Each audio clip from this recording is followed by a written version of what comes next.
السلام عليكم، مرحبا بكم في شان يوتيوب متاعي. ان شاء الله تكونوا بألف خير. اليوم حبيت نشارك معاكم وصفة جديدة سكري سهلة اقتصادية.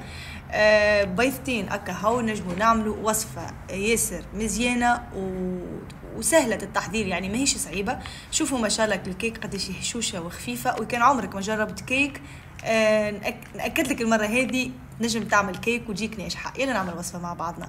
خديت أول حاجة سكر 125 جرام سكر، وزدت عليهم 2 ساشيات من السكر فاني وبشر برتقالة أو ليمون، وقعدت نمزج فيهم بإيدي حتى الزيوت العطرية تخرج. باش نزيدوا بيضتين يكونوا حجم متوسط حرارة المطبخ، وباش نخلطوهم مع بعضهم بالطريقة هذه حتى يخلطوا على قوام كريمي. باش نزيدوا الحليب، باش نزيدوا الزيت النباتي، وباش نخلطوا المكونات الكل مع بعضهم. بعد باش نزيدوا المكونات الجافة، باش نزيد 250 جرام من الطحين او الفارينه، وباش نخلطوا باش نغربلوهم. ننصحكم تغربلوها باش تجيكم مهففه الكيك نتاعكم. زدت 12 جرام من خميره الحلويات، وباش نخلطوا المكونات الكل بالفويه مع بعضهم. ما نستحقوش لا باتور لا تعب يعني علينا.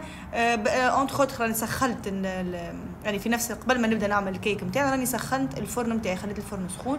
صبيت البريباراسيون نتاعنا في قالب على 20 سنتيمتر، ولهنا باش ناخذ كعبتين تفاح باش نقصهم لامال جيدين على الاخر. شوفوا قداش جيده. وبعد باش نزين الكيك نتاعنا. تنجموا ما تستعملوش التفاح، ولا تنجموا يعني تخليوها هكاكا وترشوا فوقها شويه لوز ولا شويه كاكاويه، او ننصحكم تزينوها بالتفاح. ياسر راهي بنتها الكيك كيما تزينوا بالطريقه اللي تنجموها نتوما. انا زينت في شكل ورده كيما تراوها هكايا. وبعد باش نرش فوقها شويه سكر ارطب، سكر يعني ابيض او سكر اسمر. انا عندي سكر اسمر، رشيت فوقها باش جوست تعطيني اللون دوري نتاع الكيك نتاعنا. بعد باش نطيبها في فرن ساخن على 180 مده بين 20 ل 25 دقيقه، انت وقوه الفرن نتاعك، اما عس عليها باش ما تتحرقلكش. فوالا بعد ما طيبتها باش نخرج الكيك نتاعنا، وباش ندهنها. خديت طيبت ملعقه كبيره او ملعقتين كبار من معجون المشماش مع ملعقتين كبار من الماء، باش نخليهم راني نطيبهم شويه هكا جوست ما يوليو هكا الخليط يولي ليكيد شويه هكايا، باش ندهنها بعد وهي سخونه هكاكا. ندهنها الكيك نتاعنا.